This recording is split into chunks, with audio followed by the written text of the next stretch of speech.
지혜의 근본과 명철이라는 제목으로 우리가 말씀을 한번 생각해 보겠습니다. 지혜가 사람들을 잔치에 초청합니다. 그리고 음식을 먹고 어리석음을 버리고 생명을 얻으라라고 말씀합니다. 거만한 자는 징계를 받지 못하지만 지혜 있는 자는 교훈을 받는다라고 말씀합니다. 자, 미련한 여인을 따라가는 것은 지옥으로 가는 것과 같다라고 오늘 성경은 말씀합니다. 자, 그러면 지혜의 근본과 명철은 어떤 것인지를 우리가 한번 볼 수 있기를 원합니다. 첫 번째는 부르심의 초청에 참여하는 것입니다. 지혜의 근본과 명철은 부르심의 초청에 참여하는 것이다. 1절에서 6절에 말씀합니다. 지혜가 그의 집을 짓고 7 기둥을 다듬고 짐승을 잡으며 포도주를 혼합하여 상을 갖추고 자기의 여종을 보내어 성중 높은 곳에서 불러 이르기를 어리석은 자는 이리로 돌이키라. 또 지 없는 자에게 이르기를 너는 와서 내 식물을 먹으며 내 혼합한 포도주를 마시고 어리석음을 버리고 생명을 얻으라. 명철의 길을 행하라 라고 말씀합니다. 자, 지혜가 집을 짓는다. 그리고 짐승을 잡는다. 포도주를 잘 빚어서 잔치상을 준비합니다. 그리고는 사람들을 초청합니다. 자, 사람들을 초청할 때에 여종을 보내서 사람들을 초청합니다. 그런데 어떤 사람들 초청합니까? 어리석은 사람들, 지혜 없는 사람들을 초청합니다. 자, 지혜가 집을 지었다라고 얘기합니다. 그리고 7 기둥을 다듬었다라고 얘기를 하고 있습니다. 자, 여기에서 지혜가 집을 지었다, 7 기둥을 다듬었다라는 것은 하나님의 집을 의미합니다. 하나님의 성전, 하나님의 교회를 말하고 있습니다. 그래서 하나님께서는 생명을 구원하기 위해서 하나님의 집을 세상 가운데 세우셨다. 생명을 구원하기 위해서 세상 가운데 하나님은 교회를 세우셨다라는 것입니다. 자, 그런데 그 하나님의 집을 어떻게 합니까? 7 기둥으로 만들었다. 그렇게 오늘 성경은 얘기합니다. 7은 이스라엘에게 있어서는 완전수입니다. 그렇죠? 그래서 이 7 기둥으로 만들었다라고 하는 의미는 하나님의 완전성을 얘기합니다. 세상에 하나님의 집, 하나님의 교회를 둔 것은 하나님의 완전하신 그 모습입니다. 그리고 세상 속에 하나님의 집을 뒀다는 것은 바로 이 7, 그렇죠? 이것은 하나님의 견고하심을 표현하는 겁니다. 그래서 하나님의 집이 세상 가운데 건축되었는데 그것이 7 기둥으로 만들어졌다. 하나님의 완전하게 하시고 견고하게 하시는 하나님의 생명을 구원하시는 하나님의 방주, 이 교회가 세상 가운데에 세워져 있다라는 것입니다. 자, 그래서 하나님의 말씀, 이 말씀이 선포되어지는 모든 환경, 이 환경 속에 살아가는 사람들은 어떻습니까? 완전한 인격을 가지고 있지 않습니다. 그렇잖아요? 초청하는데 누구를 초청합니까? 어리석은 자, 지혜 없는 자를 초청합니다. 즉, 이 얘기는 세상의 모든 사람들은 불완전한 인격을 가진 사람들입니다. 그러니까 완전하지 못한 거예요. 불완전한 거예요. 그런 사람들을 그 인격체를 어떻게 합니까? 하나님의 완전한 그 은혜 가운데 들어가게 하고 하나님의 견고하심 속에 들어가게 해서 그 불완전한 존재를 하나님의 은혜로 완전하게 변화시켜 가시는 하나님의 그 은혜, 그 은혜가 있는 자리가 바로 하나님의 집이고 하나님의 교회다라는 것입니다. 그러면서 오늘 초청받은 사람들을 보시기 바랍니다. 어리석은 사람이다. 지혜 없는 사람이다. 라고 오늘 성경은 얘기합니다. 그러면서 그 사람들이 뭐라고 얘기합니까? 내 식물을 먹어라. 내 혼합한 포도주. 그러니까 잘 빚어서 만들어진, 잘 빚어진 포도주를 먹어라. 라고 얘기합니다. 그러면서 자신의 어리석음을 버리고 생명을 얻으라. 명철의 길을 행하라. 라고 오늘 그렇게 말씀합니다. 자, 이렇듯 오늘 이 은혜 안에 초청을 받은 거예요. 그래서 오늘 우리는 예수 그리스도께로부터 초청을 받은 존재들입니다. 그래서 하나님의 교회, 하나님의 집, 그죠? 예수 그리스도이십니다. 완전하신 분은 하나님밖에 없잖아요. 그래서 그 예수님을 통해서 우리가 초청을 받은 거예요. 그리고는 불완전한 내가 완벽하고 완전하신 예수 그리스도를 닮아가는 거예요. 이것이 오늘 우리가 살아가는 세상 속에서 하나님의 집, 하나님의 은혜, 그죠? 7 기둥의 은혜가 바로 그런 은혜입니다. 그런데 오늘 우리가 초청받은 자의 모습을 보시기 바랍니다. 나는 어떤 자입니까? 내가 어떠므로 초청을 받았습니까? 마태복음 22장 1절에서 14절에 보면 혼인잔치 비유가 나오잖아요. 예수님께서 어떤 임금이 이제 혼인잔치를 준비하고 손님들을 초대합니다. 그런데 어떤 일이 벌어집니까? 자기 아들을 위해서 혼인잔치를 베푼 그 자리에 사람들이 안 오는 겁니다. 초청한 사람들이 오질 않습니다.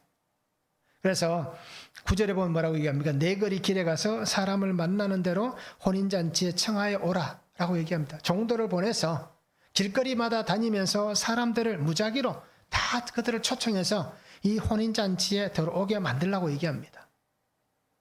자, 그러면 14절에 뭐라고 얘기합니까? 청함을 받은 자는 많되 택함을 입은 자는 적다라고 그렇게 말씀합니다.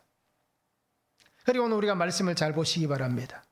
오늘 우리가 정말 하나님께서 나를 부르신 그 부르심의 초청에 참여를 하고 있는지, 하나님의 집, 하나님의 교회, 그죠? 나의 안에 하나님의 교회가, 하나님의 말씀이, 그죠? 완벽하고 완전하신 하나님이 나에게 온전한 집으로 세워져 있는가? 이것을 오늘 우리 성도님들이 잘 볼 수 있기를 원합니다. 나는 부르심에 정말 응답을 잘 하고 있는지 볼 수 있기를 원합니다. 그래서 말씀을 듣고 말씀 안에서 새롭게 변화되는 사람은 누구입니까? 어리석은 자, 지혜 없는 자를 초청해서 그 사람들에게 식물을 먹이고 포도주를 먹이고 또 이렇게 어떻습니까? 하나님 은혜 가운데 거하면서 생명을 얻게 하는 것은 그 사람들을 하나님께서는 어떻게 합니까? 깨닫고 변화시키게 하신다는 겁니다. 그 초청에 나오기 전에는 어리석은 자였는데 이 초대의 자리에 나와서 그가 자신의 어리석음을 말씀 안에서 깨닫게 되는 겁니다. 그리고 그 깨달음을 통하여서 지혜를 얻는 사람이 되는 것입니다. 그래서 그 지혜 속에서 어떤 것을 발견하게 됩니까? 하나님 앞에서 내가 죄인이다. 하나님의 부르심 앞에 나온 그 사람이 스스로가 하나님의 말씀으로 나를 지혜롭게 하는데 그 말씀이 내게 들어오는 순간 내가 죄인이구나 라는 것을 깨닫게 된다는 겁니다. 그 죄인됨을 깨닫는 순간 어떻습니까? 그가 정말 하나님의 천국 잔치에 있는 그 기쁨의 은혜 자리에 있는 하나님의 사람이 되었다는 것입니다. 그리고 오늘 우리 성도님들이 하나님의 부르심, 이 초청에 기쁨으로 응답할 수 있기를 원합니다. 하나님이 부르시는 자리에 우리가 감사함으로 나아갈 수 있기를 원합니다. 그래서 생명을 얻는 길은 어떤 길입니까? 주님의 부르심에 응답하는 겁니다. 예수님께서 제자들에게 어떻습니까? 어딘가 가실 때 뭐라고 얘기합니까? 특히 겟세마네 가실 때도 그렇고 할 때 어떻습니까? 나와 함께 가자라고 얘기하시잖아요. 그럴 때 오늘 우리에게 주님께서 나와 함께 가자라고 말씀하실 때 우리가 그 부르심에 그 초청에 응답할 수 있는, 그래서 영원한 천국의 삶, 영원한 천국의 생명을 얻는 그러한 성도가 되었으면 좋겠습니다. 그렇죠? 다치고 막혀 있으면 듣지 못할 거예요. 그러나 오늘 우리가 분명히 부르심의 초청에 합당하게 참여할 수 있는 길은 주의 음성을 들을 수 있다면, 그 부르심에 합당하게 응답할 수 있다면 오늘 우리는 그 은혜 가운데 나아갈 수 있는 겁니다. 한번 적용해 보시기 바랍니다. 나는 어떤 잔치에 초청을 받고 싶습니까? 어떤 잔치에 초청을 받고 싶은가? 한번 적용해 보시기 바랍니다. 내가 집을 짓고 기둥을 다듬는 수고를 해서 하나님의 교회로 초청하고 싶은 사람은 누구입니까? 그렇죠? 내가 정말 집을 짓는 그 수고, 기둥을 다듬어서 잘 짓는 그 헌신, 이 아름다운 헌신을 통해서 교회로 초청을 하고 싶은 그 사람은 누가 있는지 한번 적용해 보시면 좋겠습니다. 자, 두 번째는 지혜의 근본과 명철은 듣고 행동하는 것입니다. 7절에서 12절입니다. 거만한 자를 징계하는 자는 도리어 능욕을 받고 악인을 책망하는 자는 도리어 흠이 잡히느니라. 거만한 자를 책망하지 말라. 그가 너를 미워할까 두려우니라. 지혜 있는 자를 책망하라. 그가 너를 사랑하리라. 지혜 있는 자에게 교훈을 더하라. 그가 더욱 지혜로워질 것이요 의로운 사람을 가르치라. 그의 학식이 더하리라.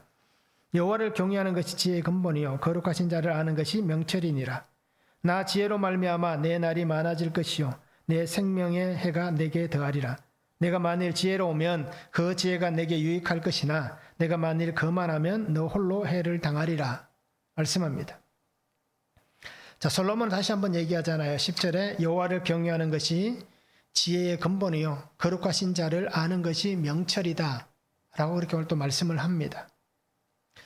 자, 하나님을 경외하는 것, 하나님을 아는 것, 이것은 하나님의 사람으로 살아가는 삶의 지혜입니다.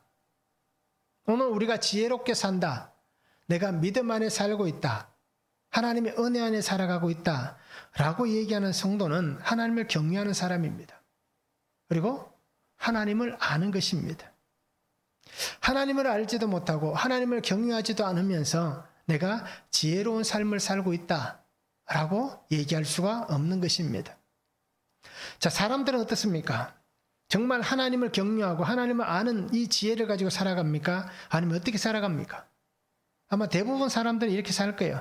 자기의 만족을 위해서, 자기의 어떤 삶을 위해서 하나님이 아닌 나를 위한 스스로가 지혜롭게 여기고 스스로가 자신을 높이는 거만함, 그죠? 이런 교만함, 자아도취에 빠진 그러한 삶을 분명히 살아갈 것입니다. 그래서 오늘 솔로몬이 사용하고 있는 거만한 자 어떻습니까? 그를 징계하는 자는 도리어 능욕을 받고 또 악인을 책망하는 자는 도리어 흠이 잡힌다. 거만한 자를 책망하지 말라. 그가 너를 미워할까 두렵다 라고 얘기한 이 거만한 자, 이 거만한 자는 어떤 자입니까? 루츠라는 단어를 씁니다. 그래서 입을 삐죽거린다, 그죠? 뭔가 불만이 있을 때 삐죽거리듯이 입을 삐죽거린다, 또는 업신여긴다, 또는 비웃는다라는 뜻을 가지고 있습니다. 그래서 박윤선이라는 분은 이렇게 해석합니다. 이 거만한 자를 종교를 경멸하는 자로서 진리의 교훈을 비웃는 자들, 그죠? 신앙에 대해서 경멸감이 있는 사람들인데 그들이 하나님의 교훈, 하나님의 말씀을 비웃는다, 비웃는 자들이다 라고 이 거만한 자를 해석하고 있습니다. 자, 스스로가 나는 충분하다, 나는 충분한 지혜를 가지고 있다, 나는 충분한 지혜의 삶을 살고 있다라고 얘기하는 자들입니다. 그러면서 뭐라고 얘기합니까? 나는 다르다, 그죠? 나는 어리석은 자가 아니다, 나는 이렇다라고 얘기하는 사람들입니다. 솔로몬은 바로 그런 것을 얘기합니다. 그러한 자가 거만한 자다, 그죠? 하나님에 대해서 하나님의 지혜, 하나님의 은혜, 하나님의 말씀을 알지 못하면서 나는 괜찮다라고 얘기하는 사람들. 결국 다르게 하면 어떤 얘기입니까? 생명에 대해서 논할 수 있는 그 어떤 은혜가 없는 자들이, 그죠? 그 생명을 얻을 만한 어떤 조건도 가지고 있지 않는 사람들이 나는 생명을 가지고 있다라고 얘기하는 것과 똑같다는 얘기입니다. 그러기에 자기의 생명이 자신의 것이고 나는 나의 생명을 내가 원하는 대로 다 할 수 있다라고 여기는 그 사람, 즉 하나님을 향한 신앙이 없는, 그죠? 하나님을 비웃는 자들, 이런 사람들이 바로 거만한 자다라고 얘기하는 것입니다. 그와 반대로 어떻습니까? 하나님을 믿는 사람은 어떤 사람들입니까? 하나님 앞에 말씀으로 나아가는 자들입니다. 오늘 솔로몬의 표현을 보면 어떻습니까? 그죠? 지혜 있는 자에게 교훈을 더하면 더욱 지혜로워질 것이고 의로운 사람을 가르치면 그의 학식이 더해지는 사람. 그죠? 결국 어떻습니까? 말씀으로 더 하나님께 나아가는 삶. 말씀 앞에서 하나님의 말씀들을 통해서 자기가 더 하나님 앞에서 겸손히 더 고개를 숙이는 자. 하나님의 지혜 앞에서 나의 지혜는 아무것도 아니다라는 것을 스스로 인정하는 자.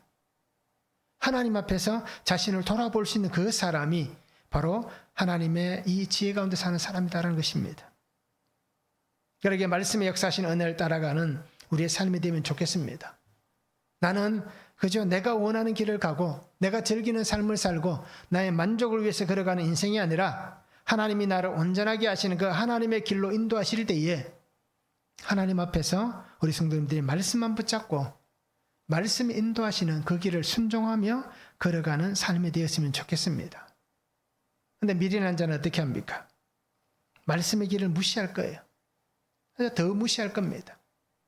하나님 있으면 나와봐라 라고 얘기할 거예요. 그래서 정말 어떻습니까? 말씀 앞에 더 악하고 더 대적하면서 그렇게 살아가는 사람들이 미련한 사람들입니다. 여러분, 우리는 지혜의 말, 하나님의 말씀을 잘 들을 수 있기를 원합니다. 이것이 지혜의 근본과 명철입니다. 말씀을 들어야 됩니다. 말씀이 들려져야 됩니다. 말씀이 들려야 살아갈 수 있고 말씀이 들려야 순종할 수가 있는 것입니다. 그래야 이 말씀을 듣고 순종해야만 어떻습니까? 삶의 행동으로 표출이 되는 겁니다. 즉, 이 얘기는 어떤 얘기입니까? 그리스도인이 자기의 삶을 통해서 나는 그리스도인입니다 라는 것이 세상에 보여지는 것이 바로 그런 의미입니다. 말씀을 듣고 말씀의 순종함을 통해서 내가 삶의 행동으로 나타나는 것, 이것이 세상 속에 살아가는 그리스도인들의 참된 모습입니다. 그리고 오늘 우리가 정말 말씀 앞에 순종하는 삶이 됐으면 좋겠습니다. 그래서 말씀이 들려지면 어떻게 되는지를 잘 보시기 바랍니다. 그렇죠? 그렇게 순종하며 행동할 수 있는 것은 어떻습니까? 자기 존재를 깨닫게 되기 때문입니다. 말씀이 들려져야만 내가 누구인지를 깨닫게 됩니다.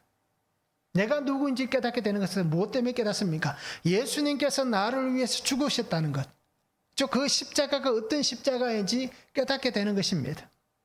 그러면서 나의 삶이, 그렇죠? 내가 걸어가는 이 삶의 길이 바른 길인가 잘못된 길인가를 어떻습니까? 그 깨달음 속에서 예수 그리스도가 기준이 되어서 주님의 그 삶의 모든 것이 기준이 되고 말씀이 기준이 돼서 내가 바르게 살아가고 있는가? 라는 것을 점검할 수 있다는 겁니다. 그래서 오늘 우리는 그것을 바르게 하고 점검함을 통해서 오늘도 내게 들려지는 주님의 말씀, 그죠? 나의 생명 되신 예수님의 말씀을 듣고 우리가 순적히 따라갈 수가 있는 사람들입니다. 이것이 바로 말씀이 들려지고 그 들려진 말씀대로 행동하는 것입니다. 그리고 우리가 하나님께서 내게 말씀하시는 이 은혜 안에 거할 수 있기를 원합니다. 말씀이 들리면 정말 주님이 나를 사랑하신 그 사랑의 더 깊은 은혜의 자리로 들어가게 됩니다. 이 깨달음이 없으면, 이 말씀이 들려지지 않으면 그냥 물가에서 노는, 그죠? 깊은 데에 나가서 마음껏 헤엄치지 못하고 그냥 바닷가에서 발만 담그고 왔다 갔다 하는 그 정도 수준에 그칠 겁니다.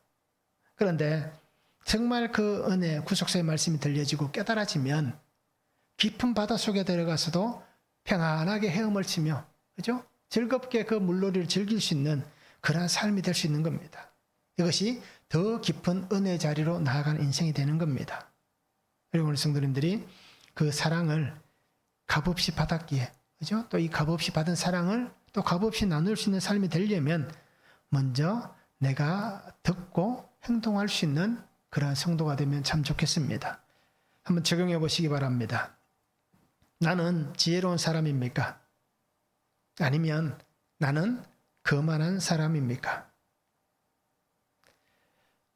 또 한 가지 적용해 보시기 바랍니다. 말씀이 들리십니까? 말씀이 들린다면 나는 말씀을 듣고 행동하는 삶입니까? 아니면 말씀이 들리지 않는다면 들리지 않는 그 삶을 내가 살아가고 있습니까? 어떻습니까? 말씀을 듣고 행동하는 삶인가? 말씀이 들리지 않아서 들리지 않는 대로 살아가는가? 여기다 하나 더 붙이면 말씀이 들리지도 않는데도 말씀을 듣는 것 같이 그렇게 속이며 살아가는 자인가? 우리가 한번 적용해 보시면 좋겠습니다. 자, 세 번째는 지혜의 근본과 명철은 미련한 여인의 유혹을 뿌리치는 것입니다. 13절에서 18절입니다. 미련한 여인이 떠들며 어리석어서 아무것도 알지 못하고 자기 집 문에 앉으며 성읍 높은 곳에 있는 자리에 앉아서 자기 길을 바로 가는 행인들을 불러 이르되 어리석은 자는 이리로 돌이키라. 또 지혜 없는 자에게 이르기를 도둑질한 물이 달고 몰래 먹는 떡이 맛이 있다 하는도다. 오직 그 어리석은 자는 죽을 자들이 거기 있는 것과 그의 객들이 서울 깊은 곳에 있는 것을 알지 못하느니라 말씀합니다. 미련하다는 것은 캐시루트라는 단어를 씁니다. 그래서 어리석다, 지각이 없다라는 뜻입니다. 근데 이 단어는 캐실이라는 살찐, 미련한, 바보, 얼간이라는 단어에서 유래됩니다. 그런데 이 캐실이라는 단어도 카살이라는 단어에서 유래되는데요. 살찌다, 바보 같다 라는 단어에서 유래가 됩니다. 그래서 카살에서 캐실, 캐실에서 캐시루트라는 단어가 나온 겁니다. 그래서 미련한 여인이라고 얘기하는 것도 어떻습니까? 결국 따지고 보면 바보 같다. 그죠? 그리고 어떤 것에 있어서 어떤 비대한, 그죠? 그런 것을 얘기할 수 있습니다. 그래서 이 미련한 여인의 유혹은 어떻습니까? 죄의 쾌락이나 달콤함의 자리로 사람들을 유인하는 겁니다. 그래서 달콤함, 어떤 쾌락, 이것을 드러내면서 그 사람들의 마음을 빼앗고 눈을 빼앗는 것입니다. 자, 그런데 어떤 사람들을 유혹합니까? 자기 길을 바로 걸어가는 행인이라고 얘기합니다. 그죠? 자기 길을 바로 걸어가는 행인들. 자, 이 사람들 어떤 사람이냐? 자신의 삶에서 조금도 헛되거나 어리석은 곳으로 걸어갈 의향이 없는 사람들. 어떻게 보면 정도를 걸어가는 사람들이라고 얘기할 수 있습니다. 또 이 사람들의 신앙으로 바라보면 말씀 안에서 하나님께서 보이신 하나님의 생명의 길, 하나님의 말씀의 길을 바르게 걸어가는 신앙인들이라고 표현할 수 있습니다. 그래서 일반인들을 표현하면 그냥 정도를 걷는 사람들, 법에서 어떤 위배되지 않는 정도를 걷는 사람. 신앙인들은 하나님의 말씀에서 벗어나지 않는 말씀의 길만을 걸어가는 사람. 이러한 사람들이 바로 오늘 솔로몬이 얘기하는 자기 길을 바로 걷는 행인들이라는 표현입니다. 자, 그런데 전혀 다른 것에 관심을 가지지 않는 이 사람들에게 어떻습니까? 이 미련한 여인이 그들을 유혹하는 겁니다. 그죠? 이 유혹의 죄, 쾌락, 그죠? 달콤함의 이 죄, 이것을 가지고 사람들의 마음을 빼앗으려 갑니다. 그래서 우리가 알듯이 죄는 틈을 타고 들어옵니다. 내가 완벽하게 모든 것을 방비하고 조심하고 나는 이 죄에서 다시는 죄를 짓지 않겠다라는 그 말씀에 딱 서 있으면 이제 허점이 보이지 않으면 죄가 뚫지 못할 거예요. 그런데 어떻습니까? 조금이라도 방심하게 되면, 조금이라도 삶에 허점을 보이게 되면 가차없이 들어와서 유혹합니다. 가차없이 들어와서 어떻게 했습니까? 무너뜨립니다. 이것이 죄의 유혹입니다. 그래서 특히 오늘 그리스도인들 어떻습니까? 이 죄의 유혹에서 끊임없이 발버둥을 치잖아요. 저도 마찬가지고 끊임없이 죄의 유혹과 달콤한 쾌락에서 끊임없이 발버둥을 칩니다. 안 넘어가려고, 안 빼앗기려고. 그런데도 어떻게 합니까? 잠시 허점만 생기면, 이제 조금만 방심하게 되면 여차없이 그 적은 틈을 비집고 들어와서 유혹하고 넘어지게 하고 무너뜨립니다. 그래서 오늘 성경에 보면 도둑질한 물이 달고 몰래 먹는 떡이 맛이 있다라고 솔로몬은 표현합니다. 자, 그런데 이게 어떤 표현입니까? 도둑질한 물은 성적 불륜을 얘기합니다. 몰래 먹는 떡은 부정한 욕구의 충족, 어떻게 보면 부정한 재물, 그죠? 내가 부정함을 통해서 나의 욕구를 채우고 부정한 방법을 통해서 재물을 축적하는 이러한 것들을 이 솔로몬은 도둑질한 물이 달고 몰래 먹는 떡이 맛이 있다 라고 얘기합니다. 자, 어떻습니까? 이 성적 불륜, 그리고 이 부정한 재물 축적, 욕구 충족. 오늘날 이 두 가지만 놓고 보더라도 어떻습니까? 대부분 사람들이 이 두 가지의 유혹에서 벗어날 수가 없습니다. 수없이 많은 유혹과 그러한 죄가 있지만, 그러나 우리 인생에 있어서 어떻게 보면 의식주라는 얘기가 있잖아요. 사람이 기본적인 욕구 세 가지 의식주가 나옵니다. 근데 그 세 가지 의식주 속에 보면 이 두 가지가 포함되는 겁니다. 그죠? 성적 불륜, 부정한 방법으로 축적하는 것, 욕구를 충족하는 것, 이런 모든 것들이 포함되는 것입니다. 그러기에 현재 우리가 세상을 살아가면서 어떻습니까? 분명 이러한 자리에 노출되어 있습니다. 성적으로 엄청난 유혹의 손길이 우리에게 뻗치고 있습니다. 부정한 방법, 부도덕한 방법, 비윤리적인 방법을 통해서 재산을 축적하는 것이 오늘 어떻게 보면 정당화되다시피 한, 정당화되었다라고 말할 수 없지만 정당화되다시피 한 그러한 세상입니다. 그래서 힘 있는 자는, 그죠? 권력 있는 자는 어떤 방법을 통해서든지 그것을 빼앗으려고 합니다. 그러고는 그것이 정당하다라고 얘기를 합니다. 그리고 오늘 우리는 이러한 세상을 살아가고 있습니다. 그런데 우리가 이 세상 앞에서, 그죠? 성적인 이 모습 속에서 또는 부도덕한 비윤리적인 이 삶의 모습 속에서 우리가 정말 자유롭고 나는 떳떳하고 나는 괜찮다라고 얘기할 말 할 수 있는 사람들은 과연 몇이나 되겠습니까? 아마 없을 거예요. 이제 예수님의 말씀을 한번 보시기 바랍니다. 마음속에 음행을 품은 자는 이미 간음하였다라고 얘기하시는 말씀을 통해서 기준을 통해서 보면 다른 것도 다 똑같이 대비해서 적용해 보면 어떻습니까? 내가 저 사람의 물건에 대해서 관심을 가지면 그것이 이미 도둑이 되는 겁니다. 내가 정말 힘을 써서 빼앗지 않아도 내 마음속에 저 사람이 가지고 있는 것이 탐이 나고 그것을 내가 가졌다면 이미 그것은 도둑질한 것과 똑같은 거예요. 그리고 우리는 말씀 앞에서 자유로울 수가 없습니다. 그런데 이 세상의 이 유혹 앞에서 성도가 어떻습니까? 그래도 끝까지 믿음으로 살고 말씀을 붙잡고 살아가는 이유는 뭡니까? 때로는 넘어지고 쓰러지는 한이 있어도 끝까지 말씀을 붙잡고 피투성이가 되더라도 말씀을 붙잡고 가는 이유는 뭡니까? 하나님께서 나를 사랑하시기 때문입니다. 나를 하나님의 자녀로 부르셨기 때문입니다. 나를 위해서 주님이 십자가에서 죽으셨기 때문입니다. 그리고 우리가 넘어진 자리에서 정말 무너지고 끝나는 인생이 아니라 넘어졌지만 그 자리에서 다시 주의 말씀을 붙잡고 일어서는 겁니다. 하나님 주신 이 사명을 붙잡고 이 사명 가운데 살아가는 삶이 되는 것입니다. 그러면 처음은 힘들고 처음은 어려울 수 있지만 시간이 지나면 말씀을 통해서 내게 달려오는 모든 악함의 속삭임을 우리는 뿌리쳐 나갈 수가 있는 겁니다. 어제 만약에 내가 10가지에서 10가지의 성적 음란 아니면 이런 물질의 유혹 수도 없이 많은 이 탐욕적 마음의 이러한 죄들 속에서 내가 무너졌다면 오늘은 9가지 한 가지는 또 이겨낼 수 있는 겁니다. 또 내일은 8가지 그 다음 날은 7가지 점차 줄여가는 겁니다. 이것이 바로 말씀을 통해서 악한 자들의 속삭임 유혹의 속삭임을 뿌리쳐 나가는 것입니다. 그래서 우리가 말씀을 통해서 가지치기 한다는 말이 있잖아요. 나의 삶을 말씀을 통해서 우리가 끊임없이 가지치기해 나가는 그러한 성도가 되면 좋겠습니다. 그래서 유혹하는 소리에 귀를 기울이지 말고 아주 과감하게 잘라내는 겁니다. 아쉬워할 필요도 없고 아까워할 필요도 없습니다. 내가 아쉬워하고 내가 아까워한다면 결국 나의 생명은 천국에서 떨어져 나가는 인생이 되는 겁니다. 그러기에 오늘 우리 성도님들이 과감하게 뿌리치시기 바랍니다. 그래서 마태복음 24장 24절에 보면 말씀하잖아요. 거짓 그리스도들과 거짓 선지자들이 일어나 큰 표적과 기사를 보여 할 수만 있다면 택하신 자들도 미혹하리라. 그러니까 성도들을 미혹하는 일들이 끊임없이 일어나는 거예요. 유혹하는 일들이 끊임없이 일어나는 거예요. 그래 너 정말 말씀 붙잡고 잘 살아가는지 한번 보자. 그래서 직장에 다니는 성도들에게 많은 유혹이 뭡니까? 술자리 유혹이잖아요. 또 어떻습니까? 성적인 유혹의 자리잖아요. 오늘날.